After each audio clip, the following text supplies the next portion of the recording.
Behind the Spotlight. I'm Crystal Lampett, and today, hailing all the way from Olathe, Kansas, we've got Duncan Burnett, rapper, in the house. Thank you for being here. Hey, thanks for having me. Thanks for having me. So we're going to kick it off with a song called Granny. Yes. And let me just take a wild guess. I'm guessing it is dedicated to my Granny King. Yeah. All right. The best woman ever. Best woman ever. Yeah. Okay. This song is called Granny by Duncan Burnett. Take it away.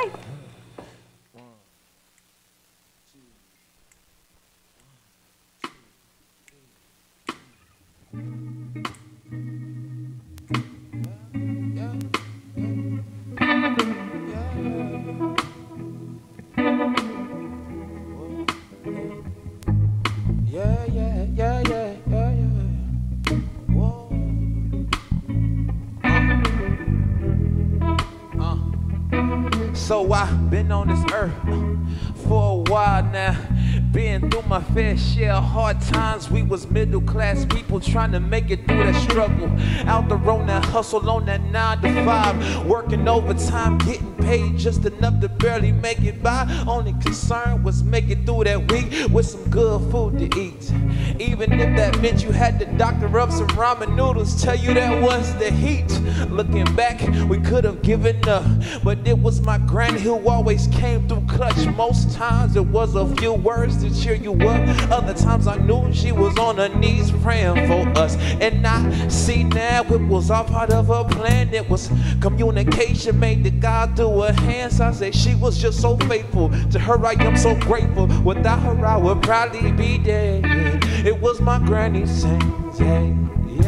It was my granny's hands that prayed for me, that prayed for me, that prayed for me, that prayed for me. It was my granny's hands, hey. It was my granny's hands that prayed for me, that prayed for me. Check. I remember how hard it was to wake up every Sunday morning, cause we all know Sunday school starts at 9:30, church at 11. Everybody stand up and sing from what was my Granny King, clapping through the beat. Didn't get how she was happy like all the time till she told me it was joy she had on the inside. I asked, what's the difference? She said, son, listen in, you put your faith in God, you'll be able to comprehend. I tried for a minute, didn't work, so I straight popping pills, smoking and drinking, man, throwing my life away. She didn't judge me once, y'all. All she did was pray. She's the main reason that I still believe today. Have you ever had somebody like that, y'all?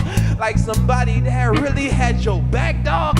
I did, and I see that it was all part of her plan. It was communication made to God through her hands. It was my granny's hands. It was my granny's hands that prayed for me, that prayed for me, that prayed for me, that prayed for me. It was my granny's hands. It was my granny's hands that prayed for me, that prayed for me. She prayed for me. R.I.P. Granny King, I love you.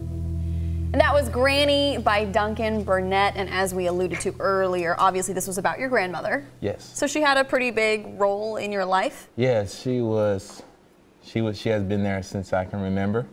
And yeah, she protected me, prayed for me, kept me positive, kept me focused, even when I was tripping out doing crazy stuff. She protected me from my dad and my mom from whoopings and things like that, you know. No kidding. Shout out to my granny. She saved my life more than once, and she's still doing it today, even in her, you know.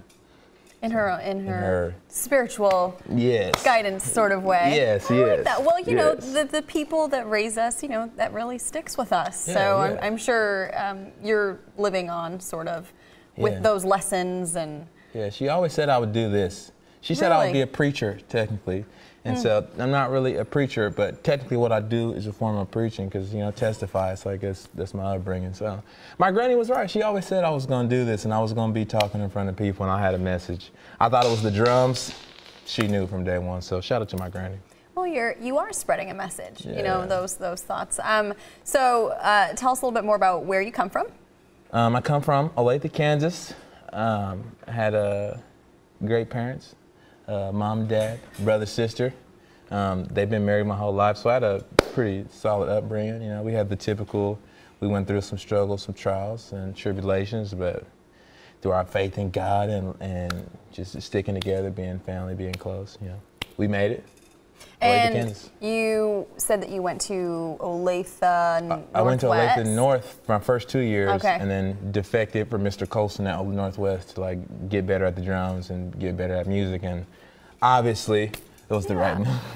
Well, and tell us about that. You know, you have definitely this idea of like, I want to be the person from Olathe who goes somewhere. Yeah. I mean, tell us a little bit about that ambition. I feel like everybody should, my message has always been to like, if you're a fan of Duncan, I want you to be a fan of yourself. That's a Kanye West line. He said, if you're a fan of Kanye West, you're a fan of yourself.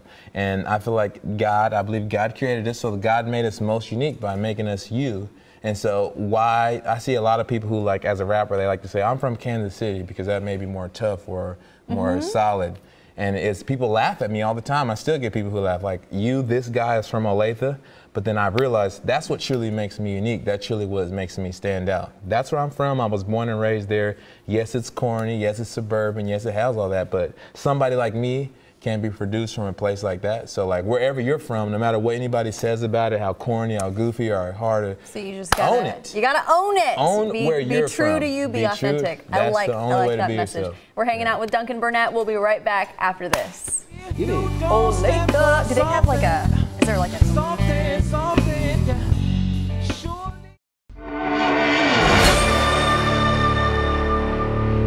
Welcome back to Behind the Spotlight. I'm here with Duncan Burnett, straight from the streets of Olathe. The streets of Olathe, from the tough cul-de-sac life. 913, you heard. Of Olathe. Yes. I like that you can poke fun at yourself. It's hilarious. You know, and in all fairness, when you say you're from the streets, even if it's the suburbs, everybody has ups and downs in life, and you really never know about somebody's struggle. Really can't judge, right? Can't. So tell me a little bit about your struggle to start from regular boy living in Olathe to full-time, you know, performer, artist, rapper. I've been a drummer my whole life. I played drums at church my whole life, and so I really thought I was going to be a professional drummer and be playing at, you know, big stages and from a touring band, and that's what I thought was going to happen.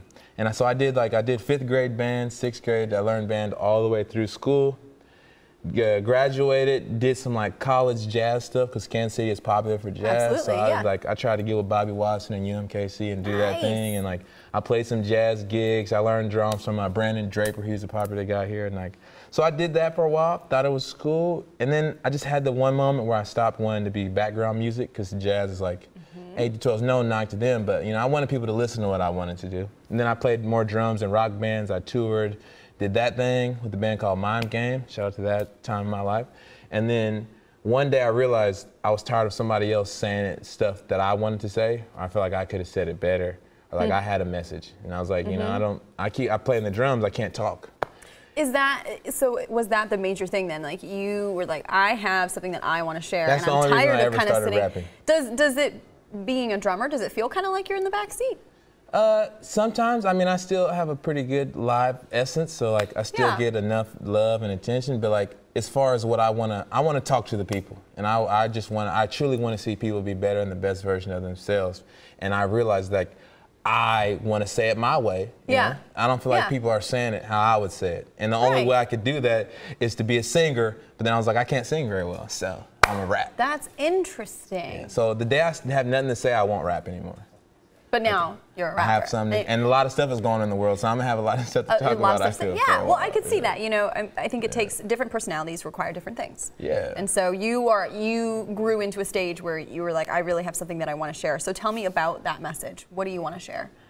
Essentially, be yourself 100%. The best thing about you is the fact like you're you.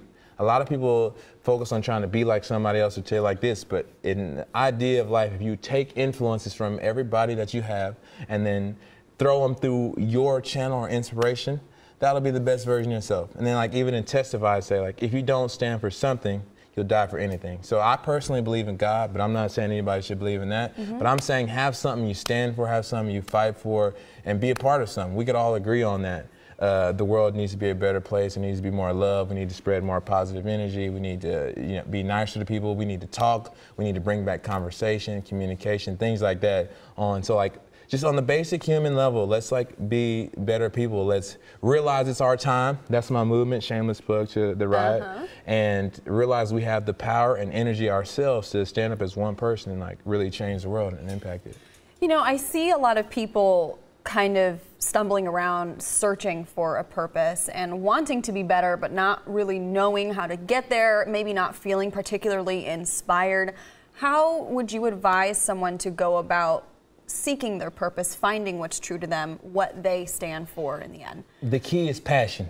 That's the one thing that drives Duncan Burnett the most. Is like, that's what everybody loves about my show, it's just the energy and the drive and the passion. I've learned that they say you find your purpose by focusing on your passions. So I read a lot of things, like if you go back to what you were a kid, like what you loved the most to do, there is a professional version of that somewhere, and you just have to attack that. So from the time I was 2, I wanted to play drums and music, and that's always been my passion. So now I DJ, I rap, and I do all these other stuff, but it started from the love of music, and then that helped me realize, oh, I connect with people this way. And then so like my one thing that I started off, my gift or whatever I focused on, you know, the Bible says your gift will make room for you. So I believe you focus on your passion, what you absolutely love to do, the thing that you'll do for free, that nobody could ever pay you for, that you will just do regardless. Like I'll rap and play drums for the rest of my life just because I like it. If you find that one thing and then do it to 1,000%, and then actually do the right things to network and build and like connect with your people, because we all know you can't do it alone. And then find the people who can help your thing or doing forward that yes, goal. Like, that's a good idea. Look at what you were doing when you were a kid, maybe before some of those outer influences came in and said, well, for your parents or your mom, like your you friends, can't do that, like, you shouldn't do this, you're not going to make any money doing that. You know, maybe before some of those other voices got in your head, look at what you were doing that you loved. What is it that like gets your heartbeat rolling, that just like when you wake up in the morning you think about this, like that? And it could be more than one thing. I don't want anybody to ever think it just could be one thing. I have a design, and clothing is also my passion, skating is a passion of mine. And all that now is still helping my music, because the skate culture still helps. That brings me fans or things. All those other things that I'm doing, DJing still helps my brand. All things, and it's all surrounded by the same passion and the same purpose of helping people realize it's their time to, like. Well, yeah, and it sounds like those are all things that are uniquely you as well. So I think that is what people strive for, is to live according to their integrity, and they want all of their values and their actions, what they say, what they do, to be aligned. 100%. And so for you to be authentically pursuing the things that matter to you must feel really good. I'm at the best place I've ever been in my life. Like, I feel 100% secure. I'm the most humble I've ever been, and the most confident, you know? Yeah. And that's kind of the place I want everybody to be in. I want you to realize, like, you are the man, you are the woman, you are cold, you are the #1 at what you do in the world. There is somebody that can always be better than you. So as long as you keep that in mind, but like, know that nobody can do what you do, how you do it, then your gift will make room for you. The way you do You'll it. find a place. I can see why your grandma would say you would be a preacher. You're good. I feel inspired right now. Like, I'm feeling this. Nice. I like the empowerment here. Nice, yeah. Okay, so what you do that really drives you right now, it's working on your EP. Yes. Right? So tell us a little bit more about this project of yours. My first official, this one's gonna be real. Yeah, it's gonna be like all legit. I'm gonna like, hopefully it's gonna chart on iTunes. Not hopefully, it is gonna chart. I'm gonna have some popping singles. And it's called Black Boy Joy. Black Boy Joy. Black Boy Joy. And we're going to find what the songs that you performed for us tonight. Are they on These are that? all the songs I performed tonight are older songs. Okay. And then Testify is going to be on the Black Boy Joy EP too. That's the unreleased one. That's one of the ones there. So it's going to be good. It's going to be good. I'm excited about it. I'm excited for you too. Yeah. So how's the process going? How far along are you? It's really good. I've been working with some of my favorite producers ever. They're Kansas City. Just happened to be. It's like I didn't choose them because they're Kansas City. Like legit my favorite right now, which is Dom Sanders and Anthony Saunders. And then I produced a couple tracks. So I'm about. It's an EP, about 6 songs maybe. I'm about 5 songs in. Now I'm about to get it mixed and like, so hopefully by the summer, I plan to own the summer. So next month, hopefully you'll get that black boy joy, you know. Own the summer. Yeah. All right, so keep a lookout for that. Keep a lookout. All right, well, I want to get into our 4 favorite segments. Oh, and Anthem. Did I say Anthem? Oh, tell me about Anthem real quick. Anthem is my most recent song I dropped. It's produced by The Extraordinaires, which is Dom Sanders. Yeah, we've had The Extraordinaires on here before. Yeah, they were with Mac Lethal. Mac Lethal. So like they're fantastic. They're amazing. Yeah, they're great. And so they produced my song Anthem. Awesome. There's a video, you can look it up on YouTube, just Duncan Burnett, Anthem. It's like the anthem of we riot in the building, in the streets, and like hopefully get you hype. Put it in your workout playlist, you know what I'm saying? Get you turned up for your day, you know. Definitely check out Anthem and The Extraordinaires. They'll get you they inspired will get you and moving. that funk, for groove. Sure. They're so good. Yeah. Okay, so your 4 favorites. I feel like you've got to have a really good book recommendation. Favorite book? A really good book recommendation. Or your favorite book. It doesn't have to be a recommendation, but what's one book that has really spoken to you? Honestly, the last book I read that I really love, well, the one book I really love is the Steve Jobs biography. Yeah. The reality distortion field is something I really live by. So if you don't know what that is, Steve Jobs, the biography, just read the reality distortion field. And that's what I do like almost every day of my life, low key. And then I like the 48 Laws of Power. 48 Laws of Power. Without doing the stuff that kind of makes you corrupt, you know what I'm saying? Like taking the good ones out and like using that to your advantage. So. Using the good. And I like really anything self-help. I really love Malcolm Gladwell. The Malcolm Gladwell books, really like The Tipping Point, things like that, those really changed, so I recommend. I felt like you would have some good ones in this genre. Yeah, yeah. Definitely gonna check some of these out. Okay, favorite book, favorite movie? Favorite movie? I really like movies that are, I guess, plot twists. I would have to like. Where you don't see it coming. Yeah, so I feel like I like the Ocean series a lot. Yeah. Just because like Danny Ocean is my dude. I like George Clooney. I really like Now You See Me, the first one of that one. Okay. And then, like I guess just for my kid life, something like The Sandlot or. I thought you were gonna say Mickey Mouse. No, The Sandlot, Heavyweights, or like all the movies I watch with my brother. Like my brother Cheese is like the movie guy, so whatever he likes, I'll probably the old stuff. Sandlot's a good one. Can't go wrong there. So I didn't really give one, but it's too hard. You have too many favorites. Yeah. You're all over the place. All right. Favorite music artist? I know you're not gonna have one for this, but if you could narrow it down. All-time favorite, Kanye West, and like people say I look like, I sound like him, but I don't. I sound like Duncan Burnett, but I can't help that he inspired me and like made me want to rap because he was the first guy not from the hood.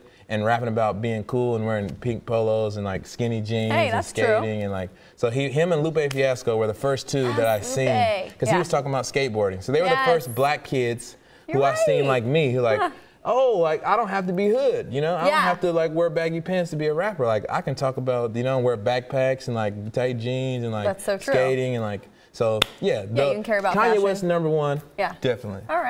All right, and last but not least, your favorite story as an artist, as a performer, something that's happened that's inspired you or made you laugh or really impacted you in some way? Really impacted me. I would have to say, I have a lot of these stories because every time we play, we kill. I personally think like, we have a great time. Yeah, it's fun.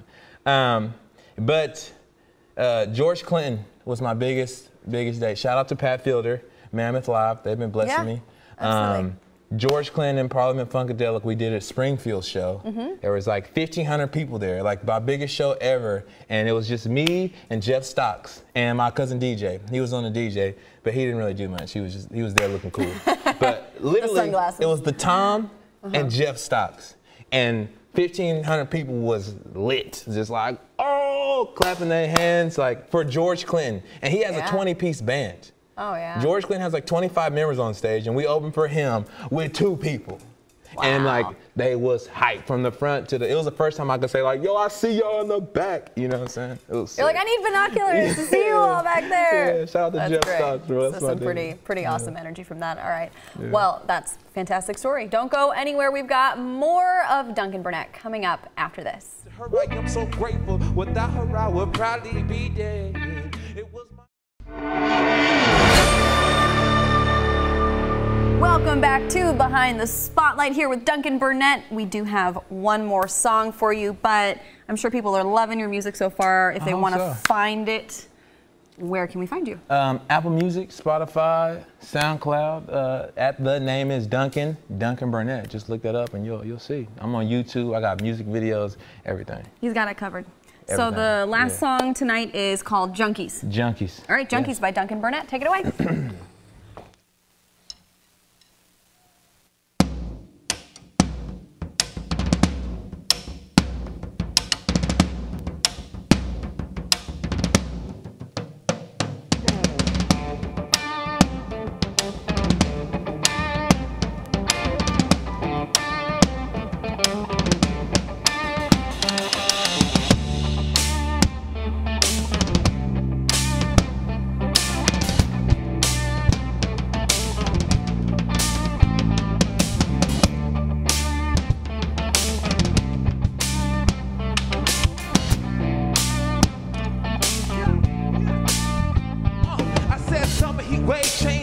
Keep us enslaved. Devil wears Prada on the roads that we pay.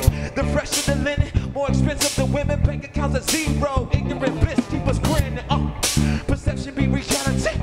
What truths are false in actuality. We talk to fake it till we make it fake. Bonds fake. Put your money to the chest, baby. Eyes on the prize. Only way to impress. Feelings expressed by your assets. We can call you me.